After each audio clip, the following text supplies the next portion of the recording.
Maths lesson plan की series में ये हमारा 17th वीडियो है। मैं हूं शुभम और आज की हमारी पाठ योजना का प्रकरण है लघुत्तम समापवर्तक।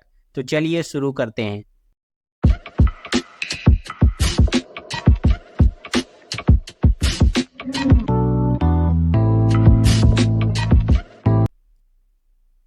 पाठ योजना बनाने के लिए सबसे पहले हम दिनांक डालेंगे, विषय डालेंगे, उपविषय डालेंगे, प्रकरण डालेंगे।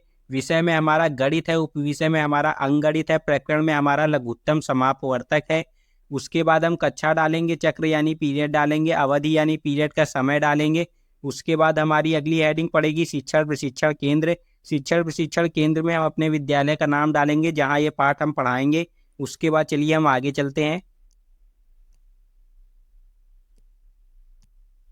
उसके बाद हम दो कॉलम बनाएंगे। पहला कॉलम हमारा रहेगा शिक्षण लक्ष्य का, दूसरा रहेगा विशिष्ट उद्देश्य का। शिक्षण लक्ष्य में पहला है हमारा ज्ञानात्मक। छात्र लघुत्तम समापवर्तक के बारे में प्रत्यय स्मरण कर सकेंगे। छात्र लघुत्तम समापवर्तक के बारे में प्रत्यय विज्ञान कर सकेंगे। अगला है हमारा बोधात्मक। छात्र लघुत्तम समापवर्तक के बारे में विभिन्न उदाहरण दे सकेंगे। छात्र लघुत्तम समापवर्तक का सामान्यीकरण कर सकेंगे।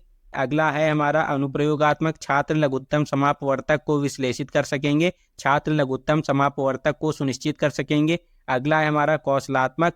छात्र लघुत्तम समापवर्तक के ज्ञान को प्राप्त कर सकेंगे। छात्र लघुत्तम समापवर्तक की उपयोगिता का संपादन कर सकेंगे। उसके बाद चलिए हम आगे चलेंगे। कौशलात्मक के बाद अगला है हमारा रुचियात्मक। छात्र लघुत्तम समापवर्तक के बारे में रुचि लेंगे। छात्र लघुत्तम समापवर्तक के विषय में जानकारी प्राप्त करेंगे। अगला है हमारा अभिवृत्त्यात्मक। छात्र लघुत्तम समापवर्तक के विषय में भावना प्रकट करेंगे। छात्र लघुत्तम समापवर्तक की दृष्टि से मूल्यांकन करेंगे। उसके बाद हमारी अगली हेडिंग पड़ेगी सहायक सामग्री। विभिन्न प्रकार के लघुत्तम समापवर्तक के नियमों को प्रदर्शित करता चार्ट। उसके बाद हमारी अगली हेडिंग पड़ेगी पूर्व ज्ञान की। छात्र लघुत्तम समापवर्तक के बारे में सामान्य जानकारी रखते हैं। उसके बाद चलिए हम नेक्स्ट पेज पे चलते हैं।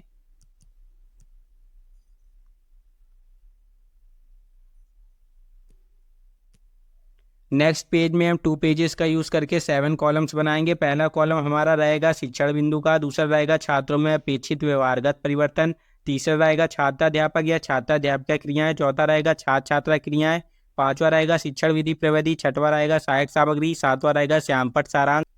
पहला हमारा शिक्षण बिंदु है पूर्व ज्ञान के लिए। इसमें हमारा ज्ञानात्मक उद्देश्य रहेगा। प्रस्तावना प्रश्न में छात्राध्यापक छात्रों से निम्न प्रश्न पूछेंगे। बच्चों 2 का पहाड़ा बताइए। छात्र बताएंगे 2, 4, 6, 8, 10, 12, 14, 16। उसके बाद अगला प्रश्न पूछेंगे बच्चों 4 का पहाड़ा बताइए। छात्र बताएंगे 4, 8, 12, 16, 20, 24। दोनों पहाड़ों में उभयनिष्ठ संख्या बताइए। छात्र बताएंगे 4, 8, 12, 16। अगला प्रश्न पूछेंगे इनमें सबसे छोटी संख्या 4 को क्या कहेंगे।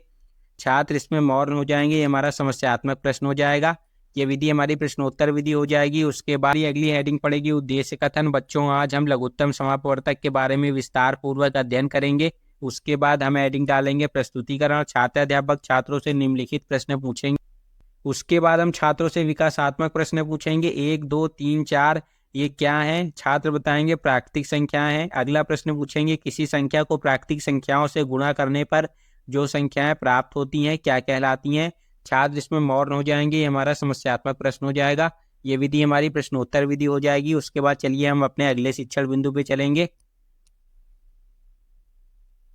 हमारा अगला शिक्षण बिंदु है अपवर्त्य। इसमें हमारा ज्ञानात्मक उद्देश्य रहेगा। छात्राध्यापक कथन में हम छात्रों को अपवर्त्य के बारे में बताएंगे। किसी संख्या को प्राकृतिक संख्या से गुणा करने पर जो संख्या प्राप्त होती है अपवर्त्य कहलाती है। उदाहरण के लिए 2 के अपवर्त हैं 2, 4, 6, 8, 10। छात्र ध्यानपूर्वक सुन रहे हैं। ये विधि हमारी व्याख्यान विधि हो जाएगी। श्याम पट्ट पर हम अपवर्त्य का फॉर्मूला लिख देंगे। अपवर्त्य बराबर होता है a गुणे प्राकृतिक संख्याएं, जहां a एक संख्या है। उसके बाद चलिए हम नेक्स्ट पेज पे चलते हैं।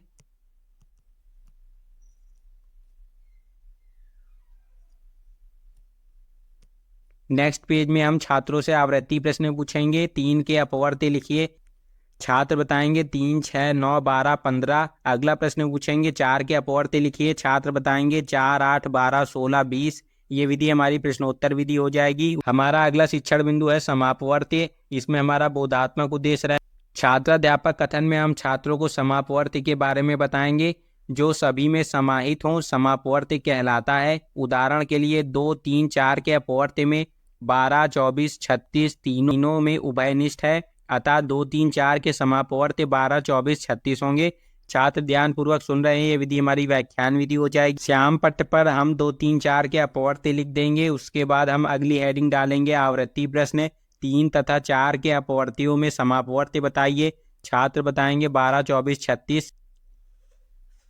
अगला प्रश्न पूछेंगे 2, 3, 4 के अपवर्तियों के समापवर्ती क्या होंगे। छात्र बताएंगे 12, 24, 36। ये विधि हमारी प्रश्नोत्तर विधि हो जाएगी। उसके बाद चलिए हम आगे चलते हैं।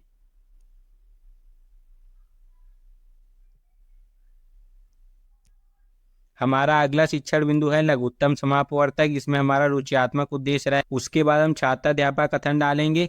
छात्राध्यापक कथन में हम बच्चों को लघुत्तम समापवर्तक के बारे में बताएं। लघुत्तम समापवर्तक उस सबसे छोटी धनात्मक पूर्णांक संख्या को कहते हैं जो a तथा b दोनों से विभाजित हो सके। छात्र ध्यान पूर्वक सुन रहे हैं, ये विधि हमारी व्याख्यान विधि हो जाएगी। श्याम पट्ट पर हम बच्चों को लघुत्तम समापवर्तक से संबंधित एक प्रश्न बताएंगे। उसके बाद हम बच्चों से आवृत्ति प्रश्न पूछेंगे। 3,2 का लघुत्तम समापवर्तक बताइए। छात्र बताएंगे 6। अगला प्रश्न पूछेंगे 3, 5, 2 का लघुत्तम समापवर्तक बताइए। छात्र बताएंगे 30। ये विधि हमारी प्रश्नोत्तर विधि हो जाएगी। उसके बाद चलिए हम नेक्स्ट पेज पे चलते हैं। नेक्स्ट पेज पे हमारी हेडिंग पड़ेगी निरीक्षण कार्य। छात्राध्यापक छात्रों को श्यामपट्ट सारांश अभ्यास पुस्तिका में लिखने को कहेंगे और स्वयं निरीक्षण करेंगे। पाठ के मूल्यांकन के लिए हम छात्रों से मूल्यांकन प्रश्न पूछेंगे। अपवर्ती क्या है, लघुत्तम समापवर्ती क्या होता है। अंत में हम बच्चों को गृह कार्य दे देंगे। गृह कार्य के लिए हम बच्चों को 2 प्रश्न दे देंगे। पहला प्रश्न 10 और 20 का लघुत्तम समापवर्ती ज्ञात कीजिए। अगला प्रश्न 30 और 40 का लासा ज्ञात कीजिए।